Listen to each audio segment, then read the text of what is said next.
mereka akan lewat di dekat tempat kita bersembunyi. Orang-orang yang mengusung keranda mayat itu semuanya tidak berkepala. Mempersembahkan serial Sandiwara Radio Misteri dari Gunung Merapi dalam kisah Dendam Siluman di Karang Dua, dengan para pelaku Clara Dewanti sebagai Nek Anggu, Lia Haidir sebagai Farida, Bahar Mario sebagai Sembara, Wit Hendra sebagai Mardian, Winggi Harun sebagai Jaman, Yeni sebagai Bu Atim, Asriyati sebagai Mak Lampir, Nia Haryoko sebagai Nik Ringgi, dan pembawa cerita Neni Sumardi. Teknik dan montase Zed Lesmana. Naskah karya dan sutradara Asmadi Syafar. Pada bagian yang kedua telah dikisahkan, Seruni berhasil meloloskan diri dari rumah Malaka Rundo, seorang pemuda yang dijumpainya di sebuah warung di pinggir kampung kayu Sebatang. Sedangkan Basir ikut pula bersama Seruni. Walaupun kepalanya masih terasa pusing akibat hantaman benda keras yang membuatnya pingsan beberapa lama. Namun, Seruni sudah bertekad untuk kembali datang ke rumah itu pada malam hari karena ada sesuatu hal yang menarik hatinya di rumah itu. Nah, saudara pendengar yang berbahagia, marilah kita ikuti serial Sandiwara Radio Misteri dari Gunung Merapi ini dalam kisah Dendam Siluman di Karang Dua, bagian yang ketiga. Farida, kau suka tinggal di desa Karang Dua ini? Iya, Nek Anggu. Aku suka. Desa ini tenang dan sejuk. Syukurlah. Semoga kau dan Sembara bisa senang tinggal di sini. Dan bila ayahmu sudah bertemu, maka kau tentu akan dapat menikah dengan Sembara. Nek Anggu, aku belum terpikirkan persoalan itu. Kau tidak usah menyembunyikan hal-hal seperti ini di depan Nek Anggu. Nek Anggu pernah juga muda, Farida. Sudahlah, Nek. Itu Bang Sembara datang. Aku malu kalau terdengar oleh dia. Sembara ini orangnya baik ya. Lihat, baru 1 hari dia di sini. Dia sudah banyak mendapat kawan. Dari mana kau, Bara? Dari rumah kepala desa, Nek. Oh, si Atok Garai? Ya, Atok Garai. Apa katanya, Bara? Dia bersyukur Nek Anggu telah pulang kembali ke desa Karang Dua ini. Dan kapan-kapan dia akan datang kemari menjenguk Nek Anggu. Masih seperti dulu dia. Kenapa dia, Nek? Apa yang masih seperti dulu? Si Atok itu masih seperti dulu. Suka menjenguk orang-orang desanya yang sudah lama tidak pulang. Tidak seperti kepala desa sebelum dia. Iya, kalau begitu orangnya baik ya, Nek? Iya, orangnya baik. Dan dia itu juga seorang pendekar yang sangat disegani lawan maupun kawan. Oh, begitu. Aku juga sudah menduga dari semula. Karena gerak-geriknya dan cara berjalannya memang persis seperti seorang yang mengerti tentang silat. Iya, memang begitu. Cuma apa, Nek? Tidak usah. Semoga saja tidak begitu. Tampaknya Nek Anggu menyimpan rahasia yang tidak mau dia katakan padaku dan Farida. Sembara, Farida dan Nek Anggu telah selamat sampai di desa Karang Dua. Sebuah desa yang aman, tentram, dan menyejukkan. Ya, desa tempat Nek Anggu lahir serta dibesarkan. Sementara itu, Mardian dan Jaman menjadi semakin penasaran setelah mendengar bahwa Sembara telah berhasil membawa Farida pergi. Kira-kira betul ini rumah Bu Atim, Pak Jaman? Ya, Pak.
Dengarkan, jangan sibuk bicara berdua saja. Nih.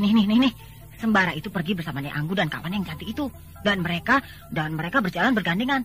Nah, begini. Nah, apa tidak sedap dipandang mata? Ya sudah, kami permisi dulu. Tunggu. Apa tidak masuk dulu, tidak minum dulu? Biar lain kali saja, Bu. Dengan perasaan yang tidak menentu, Mardian dan Jaman meninggalkan rumah Bu Atim. Pikiran mereka hanya satu. Bagaimana caranya mereka bisa sampai ke desa Karangdua dan membuat perhitungan dengan Sembara. Namun di samping itu, masih ada persoalan lain yang harus diselesaikannya, yaitu persoalan dengan orang yang mengaku Nek Anggu yang kini berada di rumahnya.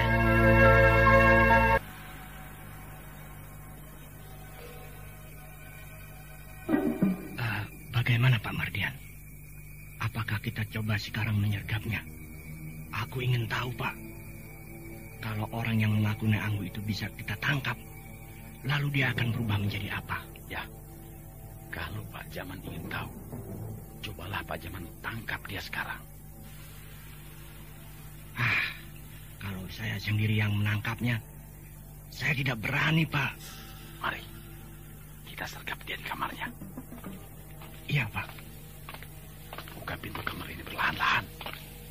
Iya, Pak. Oh, tidak ada. Tidak ada. Tadi saya masih melihat perempuan itu masuk ke kamar ini, Pak. Hati-hati, Pak Jaman. Setiap saat dia bisa muncul di belakang kita dan lalu membunuh kita. Pak Mardian, jangan menakut-nakuti saya. Saya tidak menakut-nakuti, tapi ini bisa terjadi. Pak Mardian, lihat di sebelah sana. Ada harimau yang memandang kita dari tadi. Pak Jaman, hati-hati. Tampaknya dia siap menerkam kita. Pajaman, menyingkirlah. Dia sudah siap untuk merobek-robek kita. Iya, Pak. Baik. Berbahaya. Benar-benar berbahaya. Apakah ini yang dimaksud Pak Mardian dengan siluman itu? Hah? Kenapa Pak Mardian begitu? Matanya mulai merah dan tangannya seperti hendak mencakar harimau yang ada di hadapannya itu. Hah? Pak Mardian juga berubah menjadi harimau. Rupanya Pak Mardian juga adalah sebangsa siluman. Tampaknya kedua ekor harimau siluman itu akan segera bertarung. Sebaiknya aku lari dari sini. Mau kemana kau, Jaman?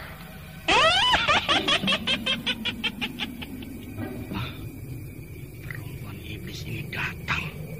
Mau kemana kau, ah? Kau mau lari di saat Mardian dalam bahaya? Tidak, Mak. Saya hanya mau menonton dari jauh saja. Kalau mereka jadi berkelahi.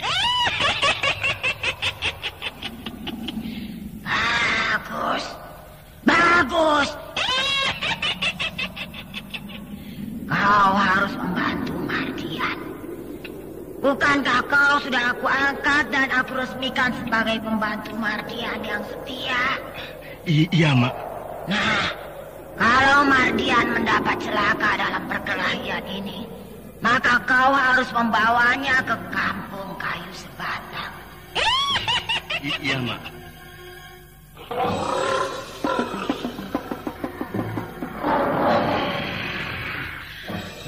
Mardian, terimalah kematianmu sekarang ini. Justru kaulah yang harus mati, Derengi.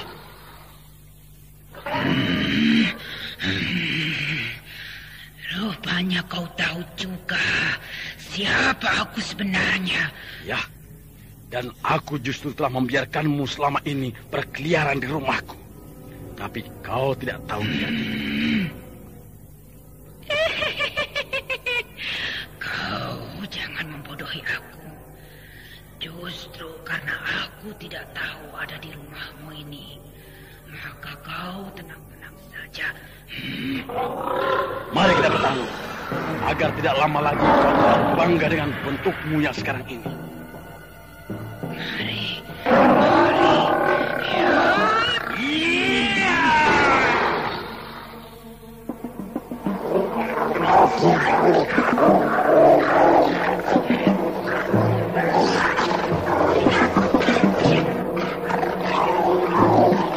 Maka kedua musuh yang memang sudah lama mempunyai dendam satu sama lain itu mulai bertarung.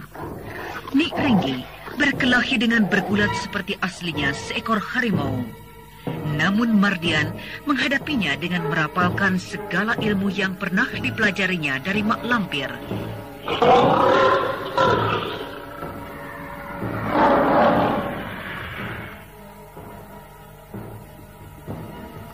Aku akan hadapi dia dengan pukulan angin topanku. Iya!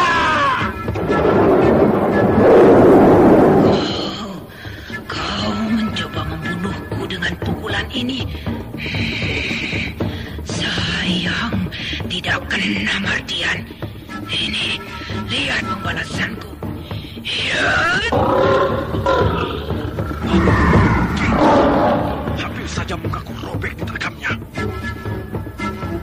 Dia akan sia-sia sehingga dia akan bingung menghadapi aku. Oh, dia menerkamku. Hai! Sebuah lagi. Mukaku dijagarnya dengan kuku-kukunya yang banyak itu.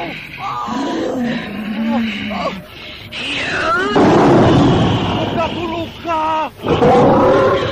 Mardian, sampai bertemu lagi.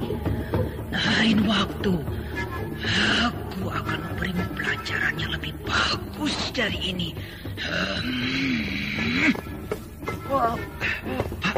Pak Mardian. Pak Mardian kembali jadi manusia. Tolong aku. Perkelahian antara Mardian dengan Nik Ringgi hanya berlangsung sangat singkat. Dan ternyata perkelahian itu tampaknya tidak seimbang karena hanya dalam beberapa detik saja Mardian sudah terkapar tidak berdaya kena serangan Nik Ringgi yang berkelahi seperti kijang yang melompat ke sana kemari sambil melancarkan serangan-serangannya dengan tangan-tangan yang terbuka lebar dan kuku-kuku yang runcing dan tajam yang siap menyambar serta merobek muka Mardian. Lalu dengan tenang dia meninggalkan buruannya itu tanpa perasaan kasihan sedikit pun.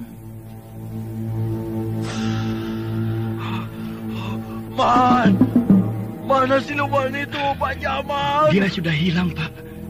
Dan saya tidak tahu kemana perginya. Tolong, darah di mukaku ini tidak mau berhenti. Muka Bapak ini lebar betul robeknya. Cepat tolong aku. Siluman itu tajam dan runcing. Mukaku terasa pedih sekali. Iya, Pak. Kita harus pergi ke kampung kayu sebatang, Pak. Buat apa ke sana? Tadi Mak Lampir datang dan begitu pesannya pada saya. Mak Lampir? Dia akan menolong aku? Mak Lampir! Tolong!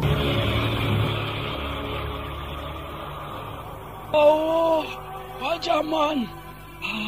Rasa-rasanya aku sudah tidak bisa berjalan lebih jauh lagi. Sedikit lagi, Pak. Kita sudah sampai di halaman rumah tua ini. Dan iya, aku benar-benar sudah tidak kuat. Lukaku ini terlampau banyak mengeluarkan darah.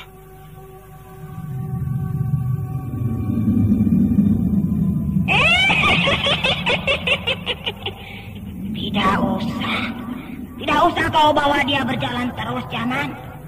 Letakkan saja dia di rumput itu. Kita harus cepat menolongnya. Iya, Mak. Nah, Pak Mardian, Bapak tidur saja di sini. Iya. Terima kasih. Kamu cukup lebar, Mardian. Ya, Mak. Aduh. Kau harus tahan sakitnya sedikit. Kalau tidak, maka mukamu ini akan cacat seumur hidup. Ya, Mak. Nah, ini kau coba tahan sedikit lagi. Hai, Datuk Kelaparan. Aku ingin membuang bekas cakar siluman ini di muka muridku yang setia ini. Hai, Datuk Kelaparan. Berilah aku kekuatan. Aku ingin menghilangkan bekas cakar siluman ini yang sebenarnya memang tidak ada.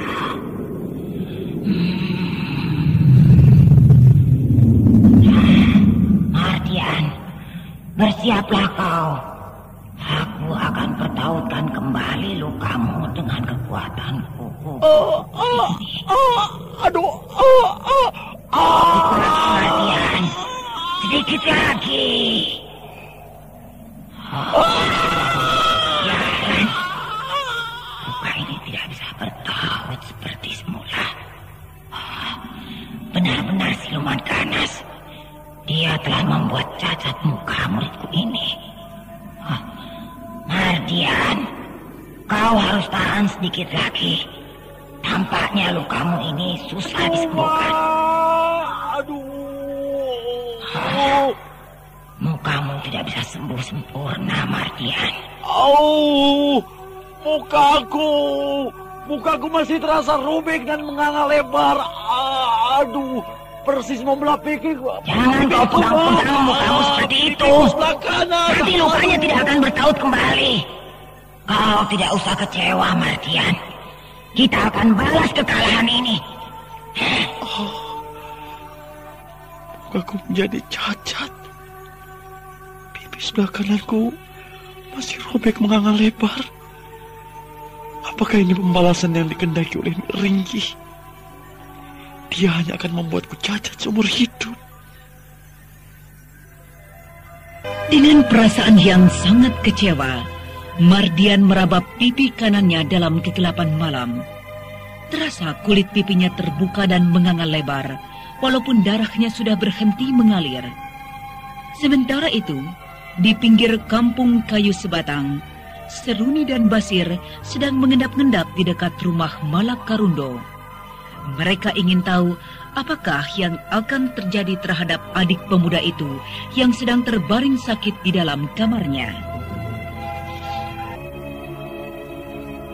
Bas, Ya, Bas, kenapa? jangan ke arah sana, Bas. Kenapa tidak boleh, Seruni? Kau lihat itu, Bas. Ada cahaya obor yang berkelap-kelip ditiup angin di sebelah sana. Oh, iya. Tapi, Seruni, tampaknya orang yang membawa obor itu sedang menuju ke rumah ini. Iya. Mari kita nantikan apa yang akan terjadi di rumah ini, Bas.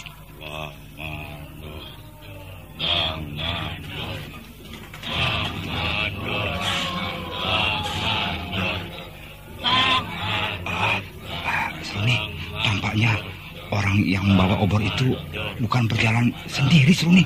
Lihat. Iya, Bas.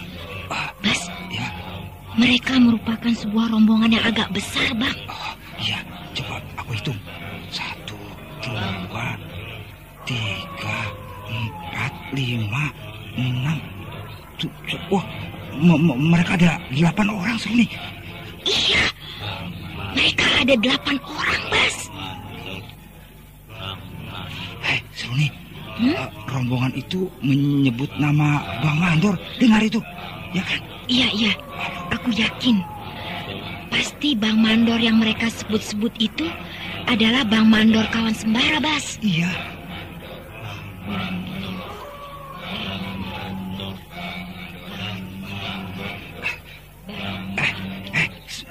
Seruni, ada 4 orang mengusung sesuatu itu.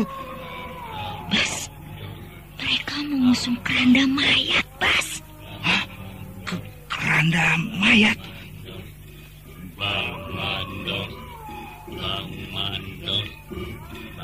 Oh, iya, tapi tampaknya keranda mayat itu tidak ada isinya ya. Lihat, ya kan? Iya, Bas. Mari, Bas. Nah, kita bersembunyi agak ke dalam semak-semak itu. Iya. Mereka pasti akan lewat di sini. Ayo, cepat. Bang Mandor. Seruni, aduh, mengerikan. Iya. Mereka ini semuanya tidak berkepala. Ini aku takut. Jangan ribut, Bang. Mereka sudah berhenti di depan rumah Malak Karundo. Apa yang akan mereka lakukan, Seruni? Aku tidak tahu, Bas. Tapi yang terang, pasti ini perbuatan mak lampir. Iya, kalau begitu, apa yang dikatakan kawan si Mala di warung kemarin itu berarti benar itu. Iya. Rupanya dia juga melihat rombongan ini lewat di depan rumahnya. Hei Malakarundo, hari ini telah sampai perjanjianmu dengan penguasa rumah tua yang sakti dan baik hati. Dan kini, bukakanlah pintu rumahmu ini, karena kami akan menjemput apa yang telah kau janjikan itu. Ini, rupanya si Malakarundo mempunyai sesuatu perjanjian dengan mak lampir. Iya, Bas. Malak Karundo telah terjebak dan jatuh ke dalam kekuasaan mak lampir. Bas, Ya, kau lihat, Bas? Pintu rumah Malak Karundo mulai terbuka.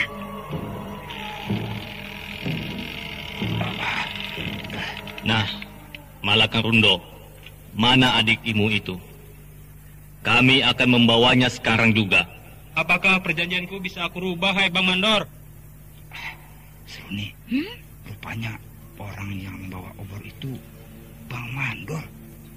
Tidak bisa, Malakarundo. Kau tidak akan bisa merubah perjanjian ini lagi. Karena waktunya sudah habis. Baiklah, kau ambillah adikku ini.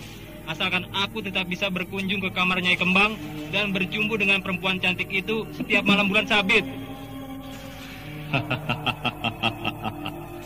Itu memang sudah menjadi perjanjianmu dengan Nyai Kembang Malang. perjanjian yang tidak akan bisa kau robah lagi. Tapi, bukankah aku bisa menyelamatkan adikku malam ini bila aku bisa mencari gantinya? Lalu, mana gantinya adikmu itu? Mana pengganti adikmu itu, Malakang Rundo? Karena malam ini dia akan kami serahkan kepada Tuan Adolf Peter. Ada tapi orangnya belum datang. Kau jangan main-main, Malakang Rundo. Kami tidak bisa menunggu datangnya orang untuk menggantikan adikmu itu. Karena kami harus kembali sekarang juga. Tolonglah Bang Mandor, tolonglah aku. Selamatkanlah jiwa adikku. Aku tidak bisa menolongmu. Aku hanya menjalankan perintah. Kalau kau dapat memberikan gantinya sekarang, maka orang itulah yang akan aku bawa ke rumah tua. Bas, aku akan menggantikan Linanda, Bas. Jangan, Seruni. Jangan, Seruni. Itu berbahaya. Biar saja, Bas. Aku ingin tahu apa yang akan terjadi bila aku sampai ke rumah tua itu. Maaf, aku terlambat datang. Akulah pengganti yang disebut-sebut oleh Malakang Rundo tadi. Akhirnya kau datang juga untuk menggantikan adikku, Seruni. Ya, aku tidak akan bisa mungkir pada janjiku sendiri. Nah, Bang Mandor, inilah pengganti adikku. Semoga kalian tidak akan datang lagi mengganggu adikku. Tapi ingat, aku mau menggantikan adikmu, asalkan kawanku yang bernama Basir tetap boleh tinggal di rumahmu tanpa kau ganggu sedikit pun. Baik. Aku akan penuhi permintaanmu itu. Dengan cepat, tiba-tiba saja rombongan aneh yang dipimpin oleh Bang Mandor itu hilang lenyap seketika bersama Seruni. Sehingga membuat Malakang Rundo dan Basir terkesima melihat kejadian itu.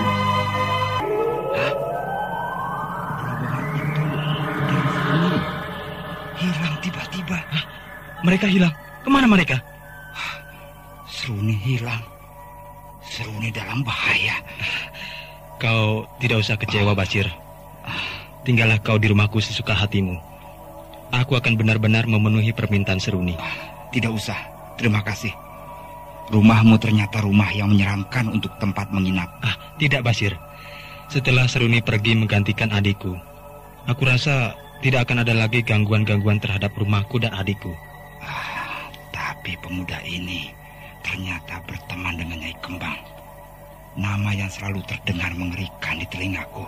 Nah, kau harus tinggal di rumahku sampai benar-benar kau bisa melihat bahwa gangguan-gangguan terhadap rumahku dan adikku memang lenyap dan tidak akan datang lagi.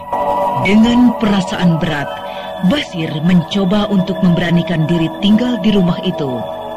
Sedangkan Linanda tampak mulai agak segar di dalam kamarnya. Bagaimana, Linanda? Kau agak segar pagi ini? Ya, rasanya pagi ini aku mulai ada tenaga. Syukurlah kalau begitu. Mana gadis yang menemani aku kemarin malam di kamar ini? Dia sudah pergi. Dan ini kawannya masih tinggal di rumah kita. Kau mau berkenalan dengan dia? Ya. Siapa namamu? Nama saya singkat saja, Basir. Saya bernama Linanda. Dan kakak saya ini bernama Malakang Rundo. Iya, aku sudah kenal dengan kakakmu. Kau suka tinggal di rumah kami ini? Ya, aku suka. Kalau begitu, tinggal di rumah kami ini selama kau suka. Nah, Basir, aku mau keluar rumah sebentar. Temanilah adikku ini. Dia nampaknya senang bicara-bicara padamu. Iya. Apa maksudnya dia meninggalkan aku berdua dengan adiknya di dalam kamar ini? Nah, Linanda, aku mau keluar sebentar ya. Iya, Bang. Jangan lama-lama. Aku takut sendirian. Tidak, aku akan cepat kembali. Aku hanya ke halaman.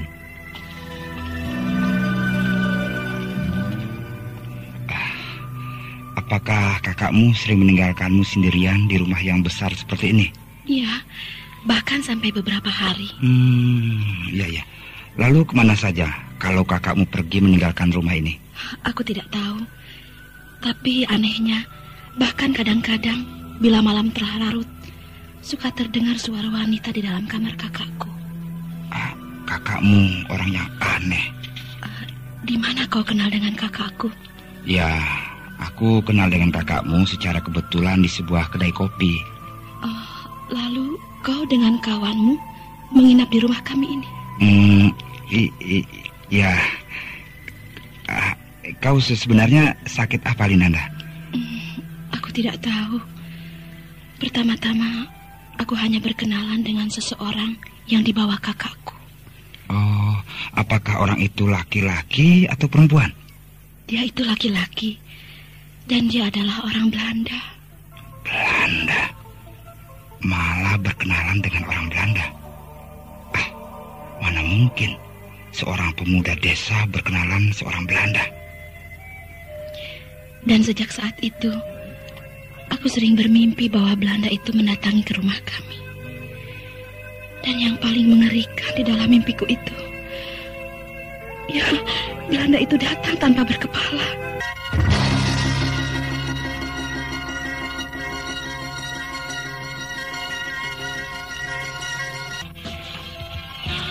Mendengar keterangan Linanda, tiba-tiba saja Basir menjadi sangat ngeri. Dia yakin sudah bahwa yang mendatangi Linanda itu pastilah penghuni rumah tua yang bernama Tuan Adolf Peter. Orang Belanda yang diketahuinya sudah lama meninggal dunia. Nah, saudara pendengar yang berbahagia, bagaimanakah nasib Seruni? Dan apakah Linanda masih akan didatangi oleh Tuan Adolf Peter di dalam mimpinya? Demikian tadi telah kita ikuti serial Sandiwara Radio ini. Sampai jumpa esok hari pada waktu dan gelombang yang sama. Radio